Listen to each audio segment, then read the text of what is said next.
So thank you all for joining. We shall start the webinar now. My name is Nenad Filipovic and I'm broadcasting from IEDC Bled School of Management. Thank you all for joining in these challenging times. The purpose of our webinar is to say a few words. I would like to share my views on what are the leadership priorities in this situation. And it will last about 16 minutes. I would kindly ask you to observe that we have muted all the microphones. You can use the Q&A button at the bottom of the screen to ask questions. Given the number of participants, it is highly unlikely that I will be able to answer even most of the questions. I guess only a few of them will be answered during our session, at the end of the session. But we will do our best to come back with you and answer via email. And last of these introductory notices, please keep in mind that if you will have any technical problems, the only way you can resolve them during the whole thing is that you'll get out of the meeting and then try to rejoin. If the situation will not improve and some of you might suffer from poor internet connections, we will make the recording available. So at the end, my colleagues will put the recording on web and you will be able to download them. All of you who have participated will get a link. So let me start just sharing the slides. We will do it in almost a lecture format in the beginning. I said, given the number of people participating, we have to resort to less interactive session. We said it would be a crisis management seminar, but I would like actually to ask you, and I will launch now a poll. Just a second. Okay.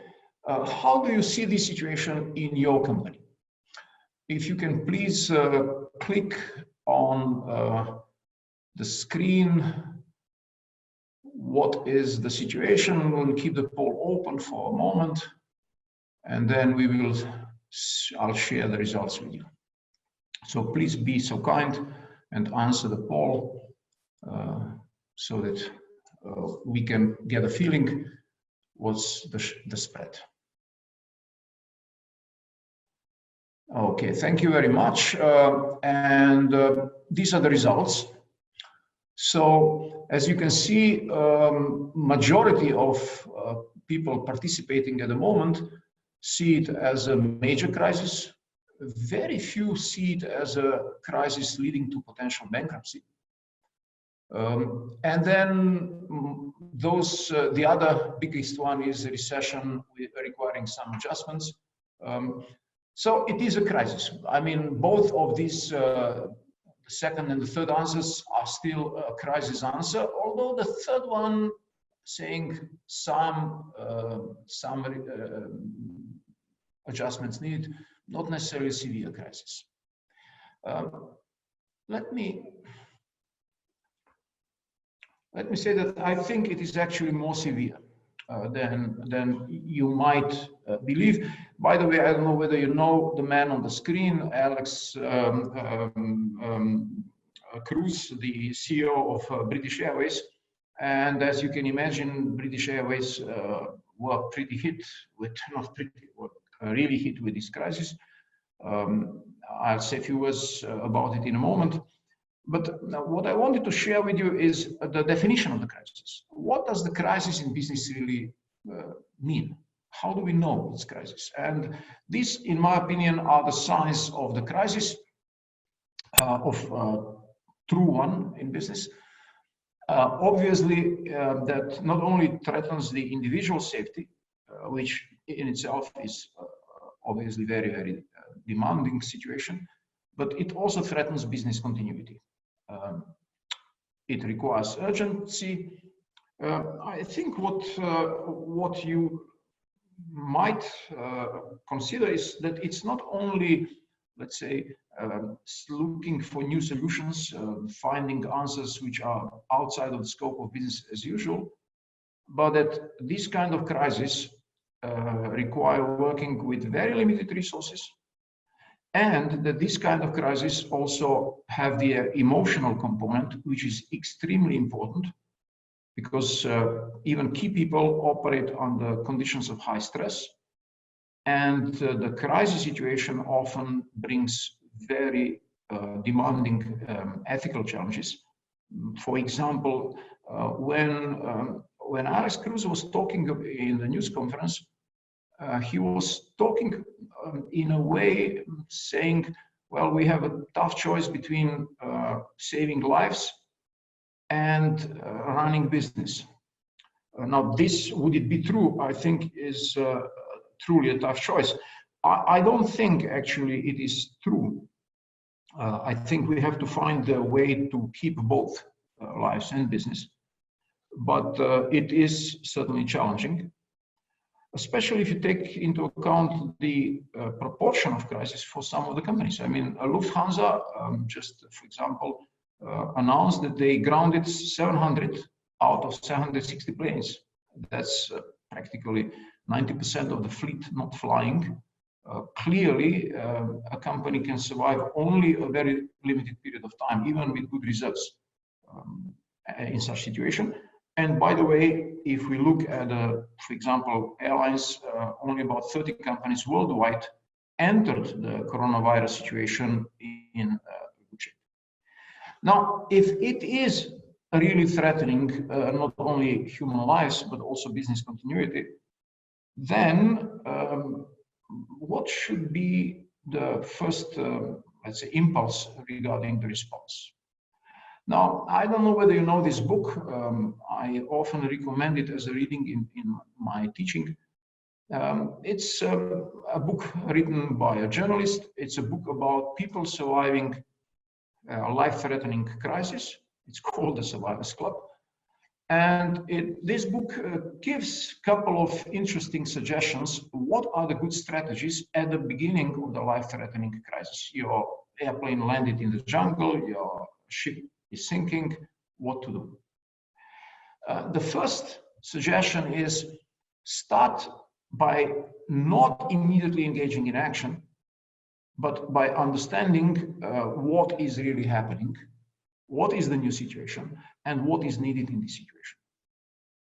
Many companies are reacting, or not only companies, even societies are reacting to this crisis in a way which allows us to raise our eyebrows. For example, UK started and US started by actually saying this is not a big crisis, and then shifting the approach halfway through. UK just launched something like a lockdown, not completely entirely, but very close to lockdown yesterday evening. So obviously the initial assessment of the situation either wasn't properly done, or let's say the situation was interpreted in the way which probably was not very robust. The next thing that I think is a worthwhile suggestion is to keep very much in mind that when we look at the situation, when we look at the reality, very often we don't see what is there, but we see what we want to see. Again, I think a good example these days is the reactions of the Olympic Committee. I can absolutely understand the pressures these people were and are going through, a huge amount of effort and money put into the organization of the games in Japan this year, but ignoring messages from the environment which were quite aligned already for some time, and only now starting to open the space for delaying the games, I think shows that the committee was not seeing the reality, but was seeing what they hoped the reality was. Now, once we start seeing the reality, and usually, and I'll come back to that, usually looking at information from different sources, and preferably from credible sources, helps us to do that. We have to find new solutions to the situation. And obviously, this is a challenge now, because this situation is unique in modern history. So we will have to go and use some out-of-the-box thinking, because we can't use precedents. We can look, of course, at things like reaction to our financial meltdown in 2008 and what we learned from there, but none of these lessons can be fully applied, easily copied, because it is a completely new situation, which then requires stamina, requires positive thinking, requires insisting on looking for solutions, because very likely the solutions which initially were thought to work will sooner or later prove that they need to be modified, readjusted. Now, we hope that China is out of crisis by now. We will see, maybe there will be a resurge in China and so on. So we will have to stay flexible in this process. Now, all of that requires quite a lot of let's say, thinking from management, but I'll use the word different intelligences, and hopefully through the webinar you will see what I really refer to. The next 4 slides, I used McKinsey. As said, I think we should decide which sources we trust, which sources we trust less. And for me, McKinsey is a trustful source. I think they are quite rigorous in obtaining data. Obviously, some of these data may be biased, it may be US focused more than we would like, and so on. But in the next 4 slides, I'm using the latest McKinsey data. And this is the first of them. And that is, how can we read the situation? Because we, at the same time, are looking at epidemics, we are looking at lives, and we are looking at economics. We are looking at livelihoods. And these 2 things are clearly correlated. So unless we stop the epidemics, we will not be able to deal properly with the economy. So clearly the first effort is on the epidemic side. But then once we manage to get epidemics more under control than it is at the moment in Europe, for example, or in North America, we will have to tackle the economic impacts which the epidemics left behind. All the epidemical data which we are receiving shows that although China is out of the immediate problems, at the moment, as we know, there is no inbound generated new illnesses, only people flying from outside into China brought again a few cases. But Europe and the United States and Canada are still getting a large number of new cases. So the situation has not peaked. Only once we see the peak, we can hope to start and the gradual decrease in the number of cases, so that the epidemics measure are getting to their results. We can start working more intensively on the economic side. Now, what are the consequences? And if we learn from China, there's very little more than China at the moment in terms of what epidemics left behind as a result. We can see ongoing things happening in Europe, and I'll comment them in a moment. But when we look at what happened in China, and there, as I said, the epidemic seems to be under control, the peak is behind us. We see that by the end of this month, some recovery is expected. Now, please keep in mind that if you look at this slide, Wuhan, the worst affected area, is still more in the lockdown and standstill. And hopefully by the end of this month, they will start restarting. The economic activity in China is overall still significantly below the normal for this time of the year.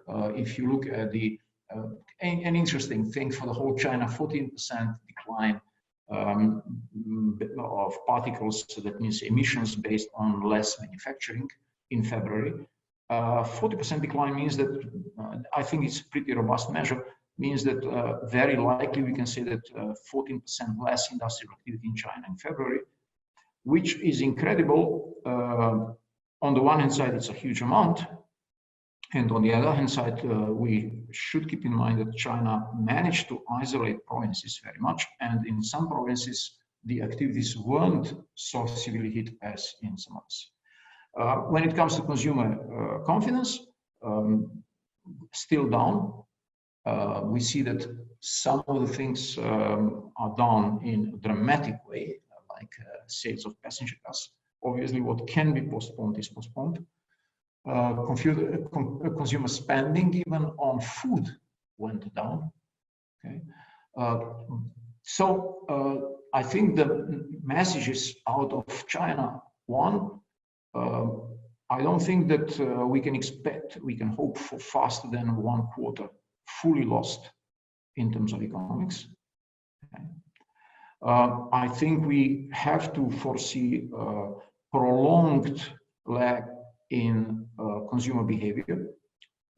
It will stay down for a while, and it will probably lag by another quarter, which, if we convert it into Europe, based on the estimates of ECB, European Central Bank, of other banking and consulting companies, we face the estimates between, at best, -5 to 8% lost GDP, and at worst 10 to 15.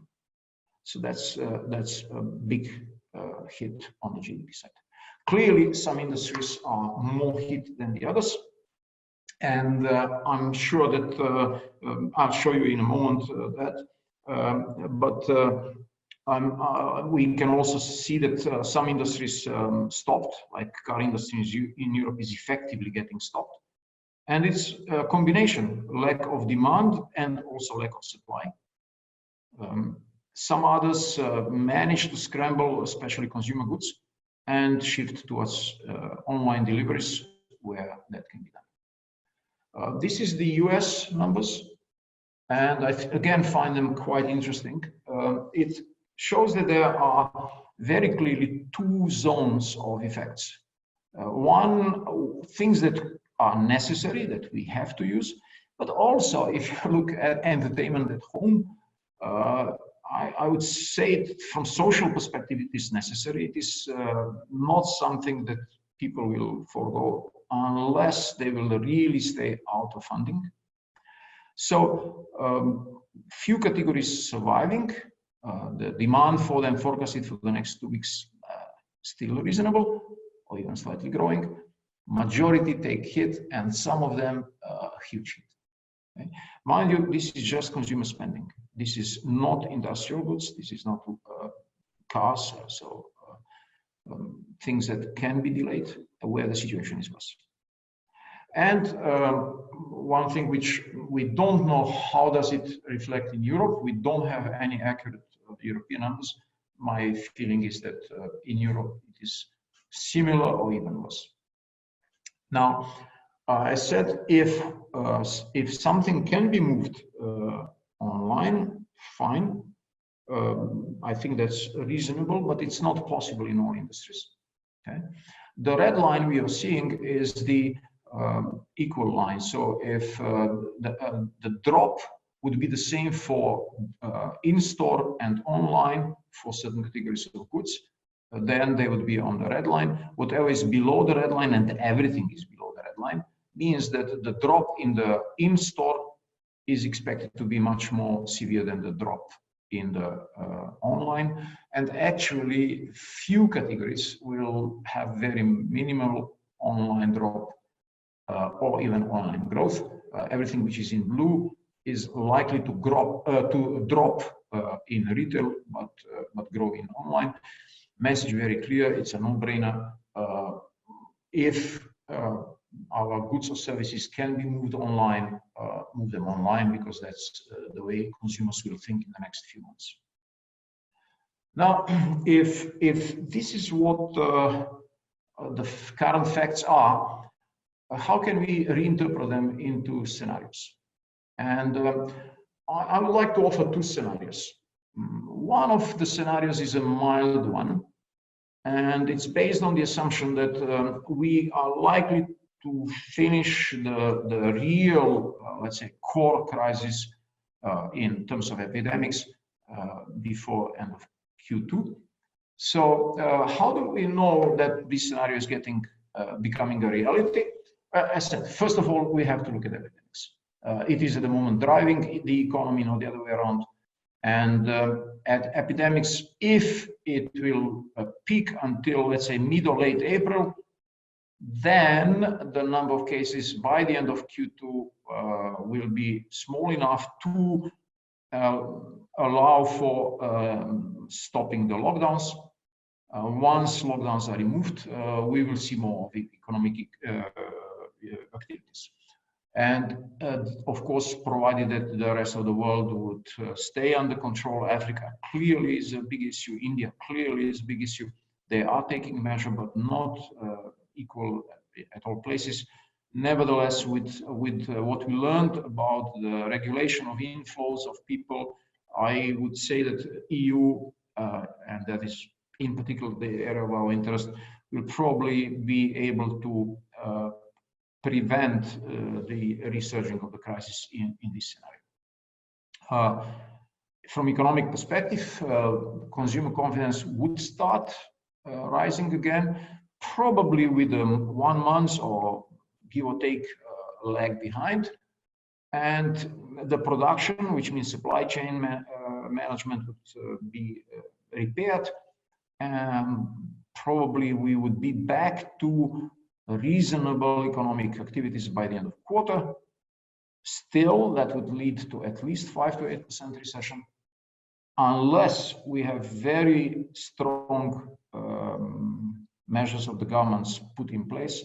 We would see increased number of bankruptcies and layoffs. I think that we will see them even with government reactions to crisis. I just came across a piece of data today that in Slovenia, for example, more than 50% of the companies from the cash perspective cannot survive for more than 1 month unless they get a cash injection in this current situation. So I think the reactions from the government will have to be there fast. And if they will be taken properly, then we can hope that the overall economic cycle will restore itself, and by the end of Q4 we will be where we would like us to be. This is a good scenario. It's obviously not brilliant, but this is milder one. The tougher one, the cruel one, is that the crisis does not stop, and it does depend obviously on the first of all on the epidemics, but then also on the effectiveness of the measures taken by the European governments. And this is the scenario that we keep seeing the rise of the epidemics in Europe throughout May, that the rest of the world is heavily affected, and that consumer confidence keeps suffering throughout the year, and supply chain stay under pressure throughout the year. That would mean that the recession similar to one we had in 2008-9, or even worse, let's say at the moment the worst estimates stand at around 13%. Mind you, the estimate of ECB went down from -10 to -13 in only a week. So it doesn't mean that 13% down is the last estimate, as much as it is unfavorable. And in such a case, clearly other things will happen, and that is more bankruptcies. And although there would be a huge fiscal stimulus and banks probably trying to help, it will be difficult to keep the situation fully under control, and the recovery will come late, only in Q1, Q2 2021. I hope this will not become the real scenario, but it might. So at this point, I would like actually to ask you to take another poll. And that is, what do you see as the likelihood of these scenarios? Which one you personally, or if you speak on behalf of your company, which one your company is thinking about when looking at this crisis? We'll take a moment to get the feedbacks.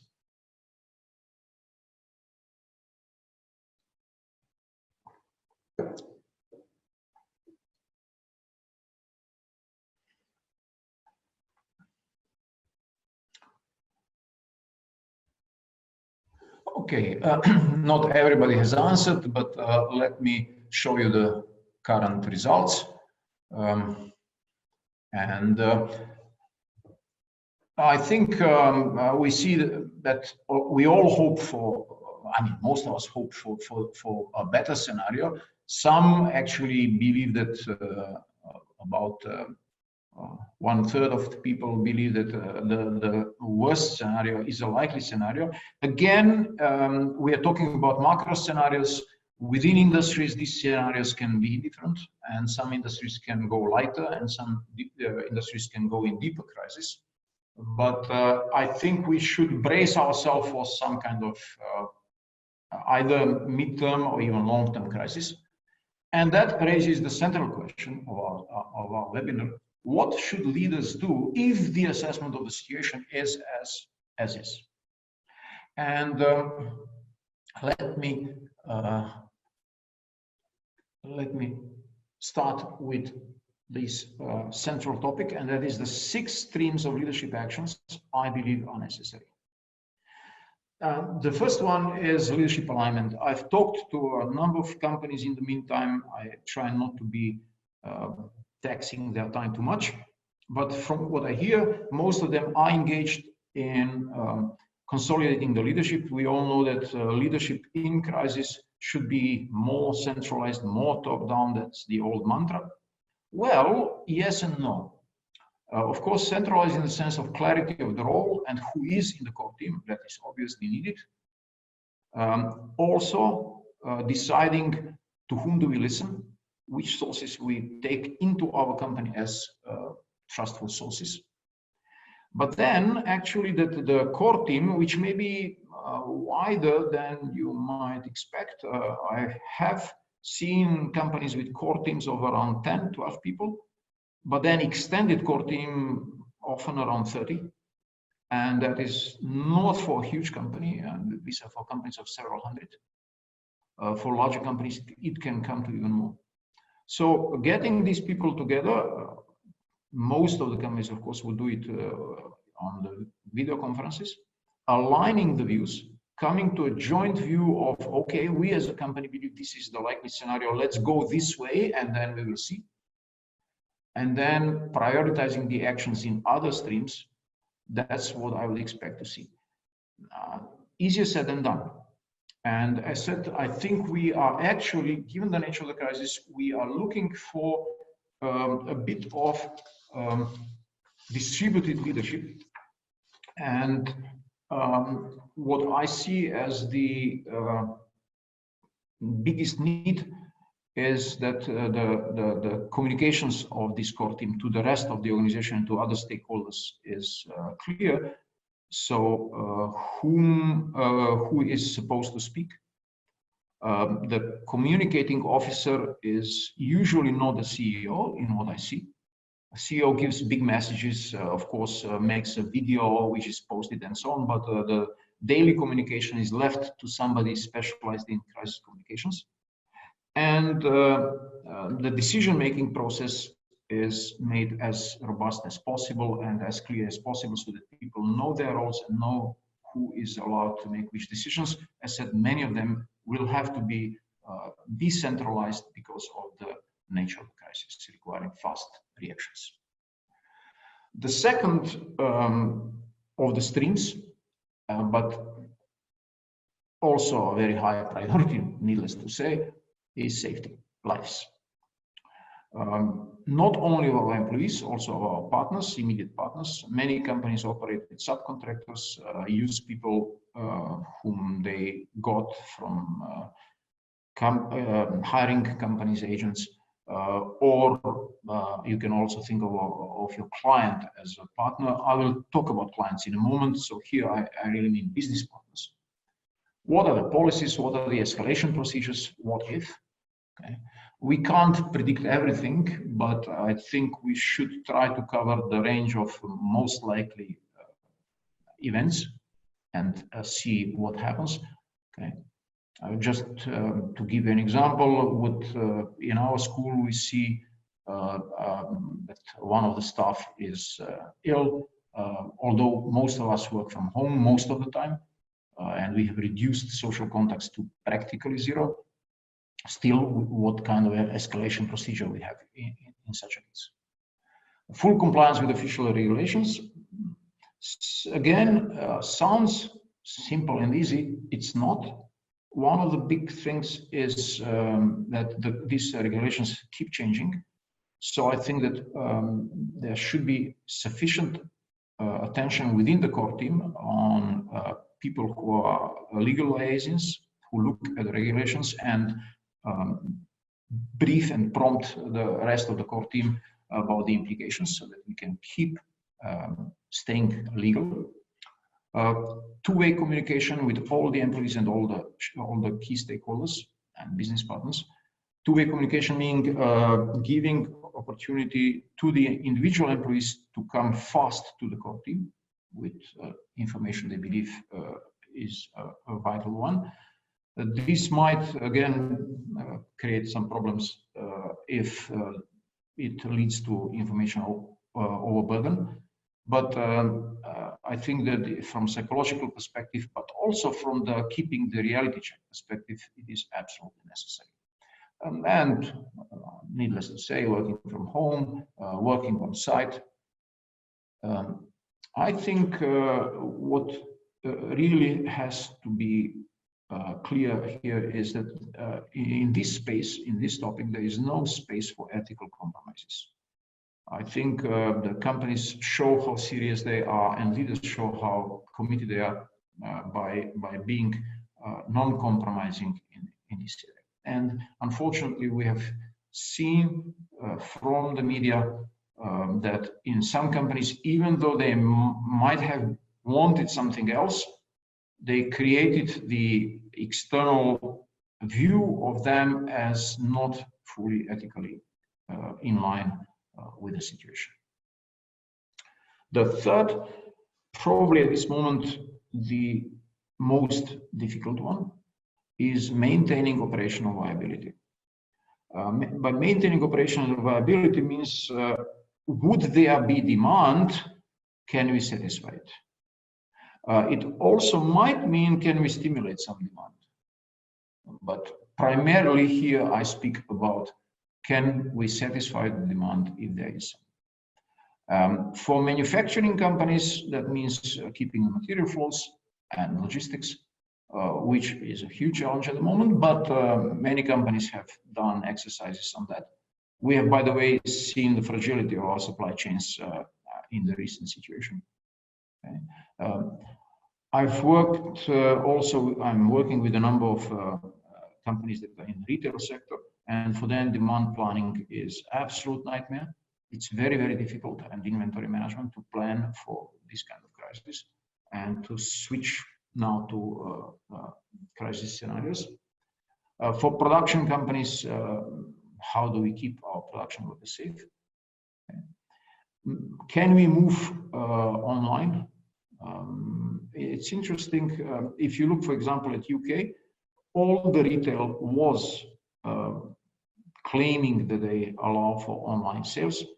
If you try to buy food in any of the major retail chains in the United Kingdom these days over internet, you will get a message that no delivery slot is available for the next 15 days.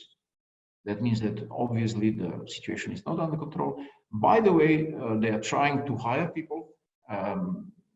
It's very easy to get a retail operation job in UK these days. More than 10,000 people need it. Some people also need it in our region, in that area. I don't think that we will see fast responses and upgrades of the capabilities so soon. Nevertheless, this is a priority. And then I think, honestly, that the situation for service delivery companies is even worse than for the manufacturing companies. Some services are being switched online. Some interesting examples, and here obviously the choice is it's easier to switch free of charge. It's not so easy to switch the service as a paid service online. For example, many museums, if you look at Berlin Philharmonics, for example, they allowed access to their archives. Tate allows you to browse through their expositions and their permanent collections. So that is nice, but that's not actually the same thing because it's free of charge. And the question is, how can we effectively move online and keep charging? And that leads us to financial viability. Now, some of you might say this is actually priority number one. I don't think so. It is high priority. It's one of the 6. I don't see it as priority number one. I think it would be wrong to secure the financial viability for the next month or 2 and then not see beyond. But yes, we need to create financial scenarios and be conservative with our cash flow. Again, I might be idealistic here. I think companies should consider spending in categories where which are not necessarily immediate restrictions. Should companies postpone R&D? Should companies postpone marketing? The experiences from previous crises say that companies that were winning after the crisis were those that were able to balance their cuts and don't cut into things which were providing them long-term competitiveness and sustainability. So if a branded company completely cuts the marketing in the times of crisis, it shows after the crisis.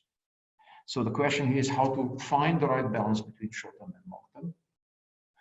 And that's about this balanced financial decision-making. I primarily mean how do we balance the short-term cash flow considerations with long-term sustainability considerations. And I think as much as we might not like it, I think that we will see the increasing dependency on the external sources, banks and government. So I think companies should set up immediately task force that will secure these sources when they increasingly become available. And I think we will see this availability developing over the next weeks, but we have to be ready for them. And some of them will very likely actually require more paperwork than we would like. So some kind of scenarios in terms of our financial statements, some kind of proof of the amount of hit we are taking, and so on. Number 5, I wouldn't say long-term. It certainly has huge long-term impact, but I think we have to start working as we talk on this area, on this stream. Stream number 5 is trust and engagement of our customers.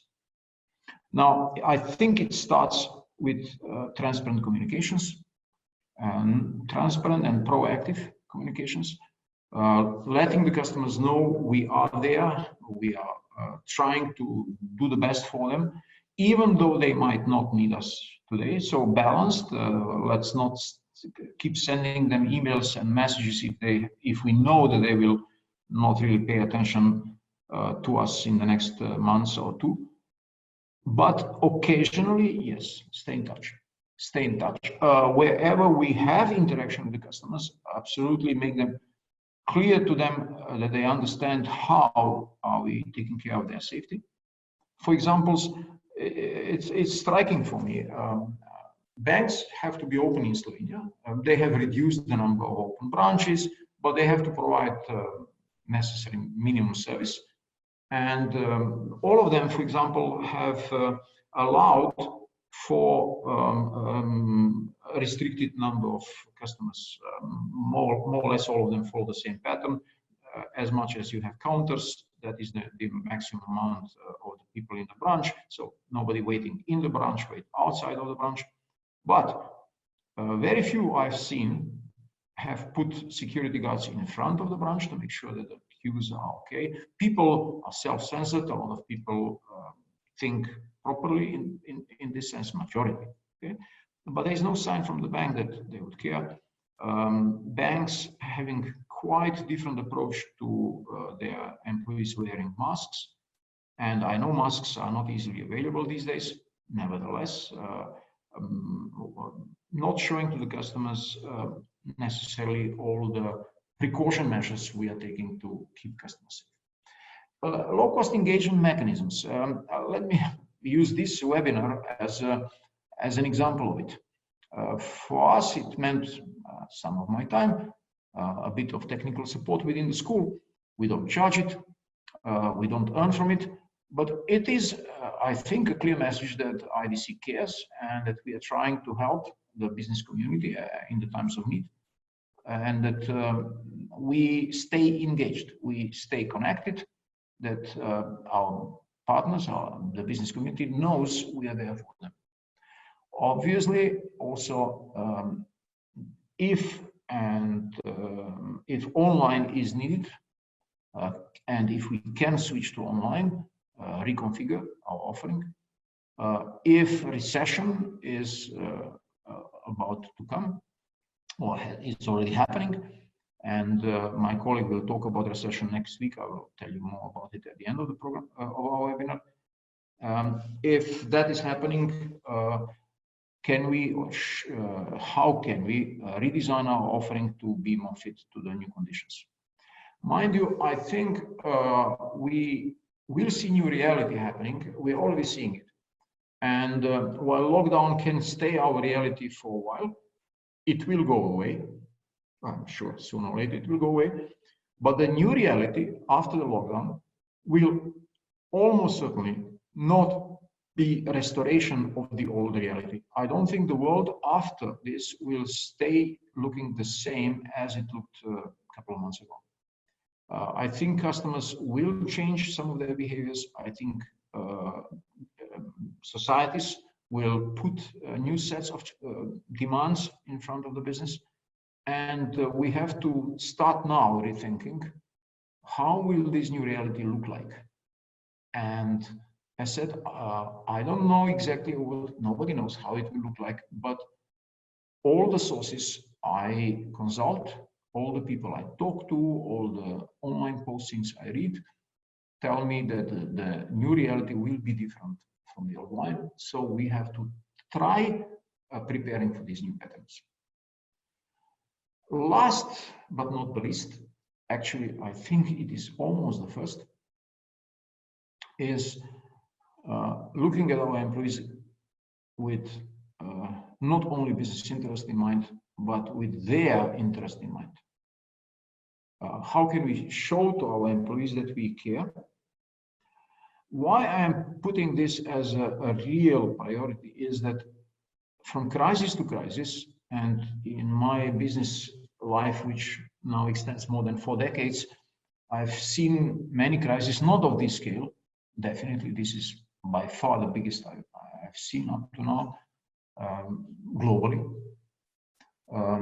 But in most of the crises, what I've seen is a certain negligence of the organizational leadership when it comes to taking care that employees understand what value they present for the company, and that we actually treat them as a valuable partner in the crisis management, showing that we care, understanding that not all rules are seen as fair, although they are necessary, making a very clear distinction between inconvenient and unreasonable. If a rule is inconvenient, well, tough luck. We would like it to be different, to be more convenient, but given the circumstances, we can't. If the rule is unreasonable, it shouldn't be there.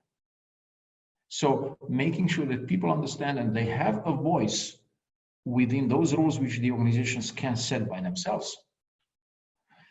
Then communicating this positive attitude and confidence of survival, even though we as leaders might have our own doubts, people like us to stay firm, to stay positive, and that's what they expect from the leaders. Leadership 101, safety and direction. Informing relentlessly. Again, I'm sure that many of business leaders at this moment have a lot of things to do. Negotiate with business partners, look at the financial situation, consider the legal aspects, and so on and so on. A lot of work. But I think communicating with our employees should be a major priority. And it should be meaningful communication. It doesn't mean that we appear every day on a 1-hour chat with all the employees and so on, if there's nothing new to say. But keeping them informed and making sure that they understand what is the direction and what is being taken.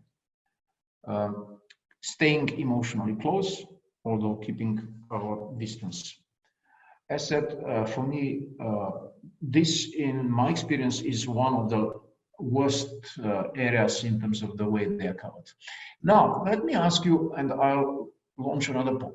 If you look at these 6 streams and you judge your own company, I will not ask you individually, stream by stream, but let me ask you, how well you think your company is prepared? And let me give you a couple of minutes for this, a minute or two. How well we are prepared?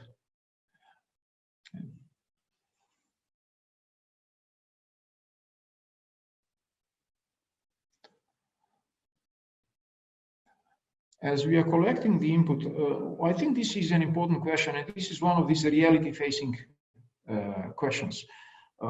As company leadership, not necessarily even the top leaders, I think we should be very vocal in asking our companies to be better prepared. And it seems, let me share the results with you, that most of you actually believe we should be doing it better.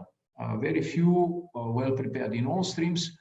Most of you saying, the majority is saying well prepared in some streams, but not even majority of the streams. And that, of course, although the situation is extremely intense, although it took us relatively unprepared, I think the message is clear. The management should come together and start dealing with all 6 streams, because I think they are all necessary. Now, how to proceed? Okay. Well, first, I think balancing, as I said, between the short-term action, getting ready and starting to resolve the issues I've mentioned in these 6 streams, but then also asking several fundamental questions which are more long-term ones. Okay. And the first of them is actually the ethical question, I would say, a very demanding one. And that is, should the company go beyond business thinking, or let's say the standards which have been imposed by a regulation? In all countries we have this emergency situation regulations. And should we go beyond it and say, yeah, well, this is not what was required by the regulation, but we think it would be reasonable to do it, although it might prove to be demanding from the business perspective. How to find this balance? I think recently we had a very interesting opportunity in our school, and I'm not using it in any political sense, but we had one of the former presidents of Slovenia speaking to us, Professor Danilo Tirk, and he got a question about the EU situation and can EU do more than it is doing and so on, and what would be his suggestion, what should be done in this situation. It was, by the way, before coronavirus. And his answer was, stretch the possible. And that's what I was talking about when I mentioned out-of-the-box thinking. If we stay confined with what we see as possible at the moment, it will be very, very difficult to find appropriate answers. I think we have to find collectively, within our companies and within our societies, we have to find, to work towards finding solutions which stretch the possible. What currently doesn't seem as possible, we find a way to make it possible. Okay? I think we should keep learning these second order impacts of our decisions. As again, we're taking new roads. We are approaching the situation which was never before us. We will certainly make mistakes. And once these second order impacts start hitting us, we will say, oops. Some of them will be very negative. Some of them will actually show as opportunities. So I think we will have to stay on our toes and keep learning, keep changing. By the way, I'm far from selling services or school. It strikes me, however, that this kind of situation is exactly the situation which would require a lot of learning. And this is exactly the situation where most of the companies say there's no space for learning at this moment because we are fighting fires and we are surviving and there's no learning in survival fights. Well, yes, probably true on very short-term thinking, but I think as one Harvard provost said once, if you think education is expensive, and I think here more in terms of time than money, both actually. He said, if you think education is expensive, try ignorance. I think we'll have to keep learning as much as we can to be able to fight these second order effects. And making this proper balance and changing from lives or livelihoods to lives and livelihoods. Now, I'll close this webinar and 2 minutes from now, I'll give some space for questions and I'll try to answer the questions. I know that there are many questions already asked.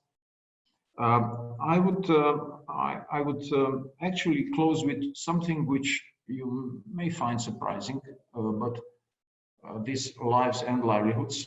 What next as leaders? I think first is to admit to ourselves, or encourage ourselves, that although this is a huge challenge for us, once in a lifetime challenge.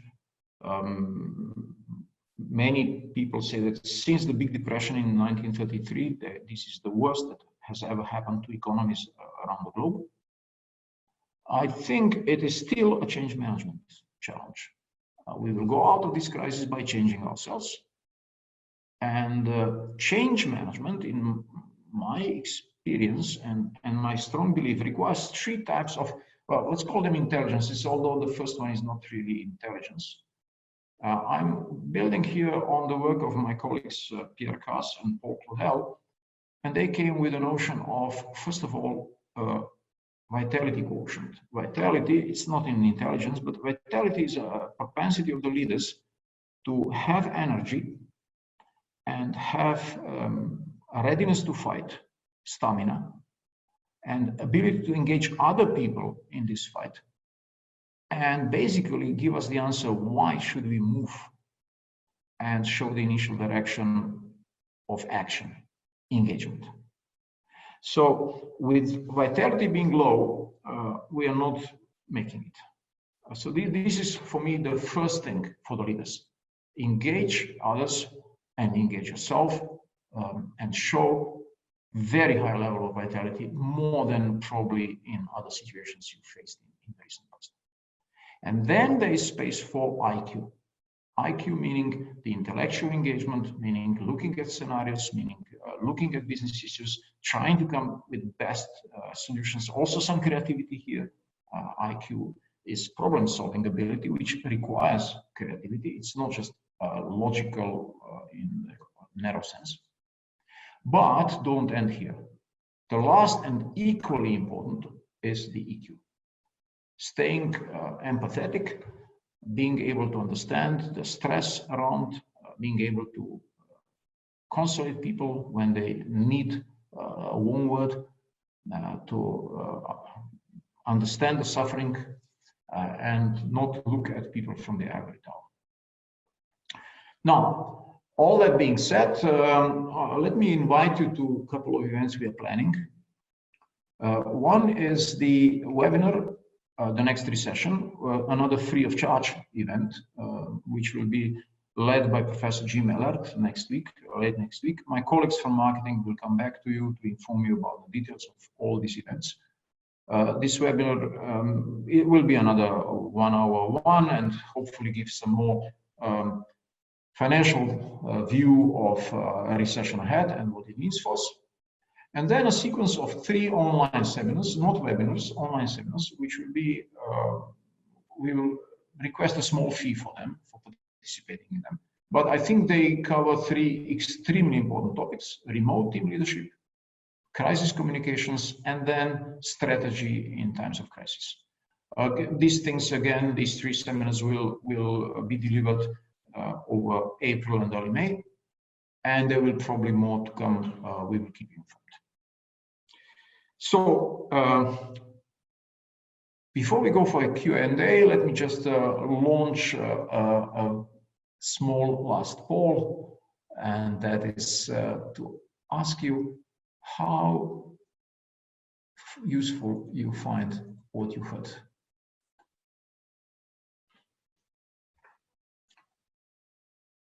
And in the meantime, I'll look at the questions which I have received. Once again, I'm very sorry to say that I can't answer even only a few of them in the next few minutes. I will try my best to answer at least few, but basically I would commit to sending email answers to most of you, and in the next few days. And I will certainly encourage you to stay in touch. So sorry for this. Here is the result. Thank you very much for this. And let me now look at the questions and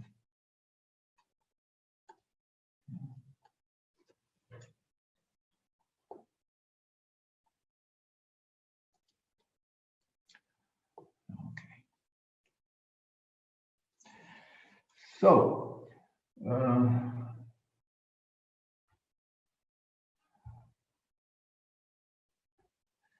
well, technical ones about sharing the slides and so on, of course, we will share. There was an interesting question about the spending effects. How comes that the spending in China went down so much? And what can we learn from it?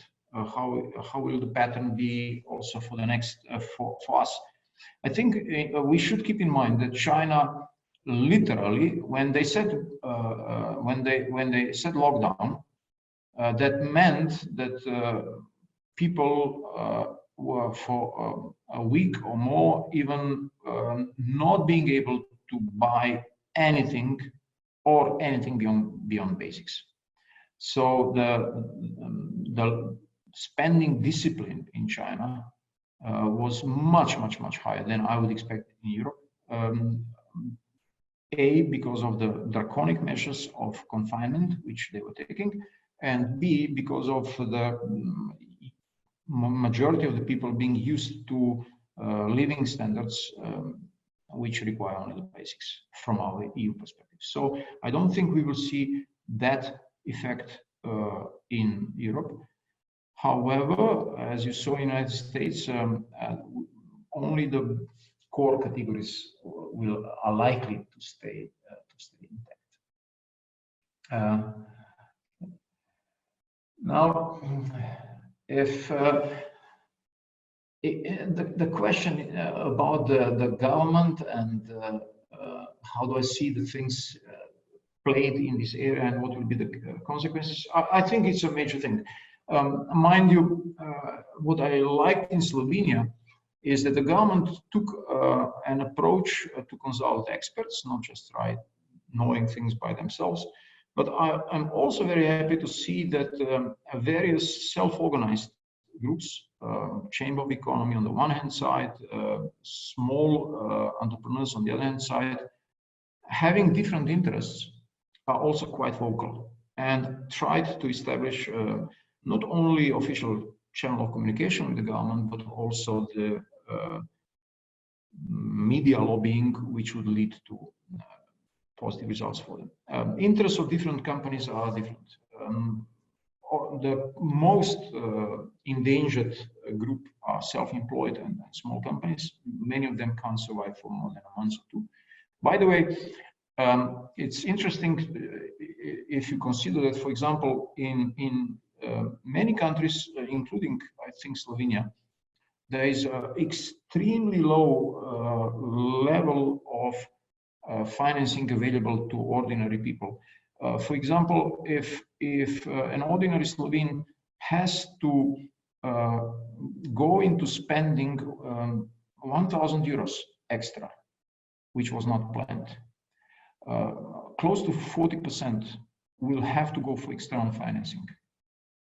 So if 1,000 euro is 1 month's salary, which didn't arrive, that means that without access to bank loans, and I think both on the individual level and on the business level, I think bank is a more likely fast help.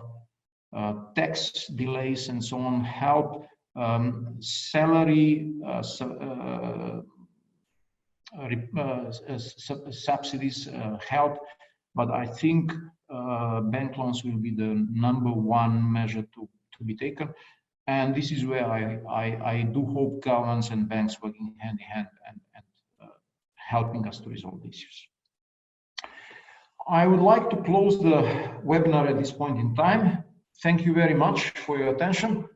As said, we hope to stay in touch with you. I wish all of you to stay healthy and to be as productive as possible in current circumstances. All the best. Thank you very much.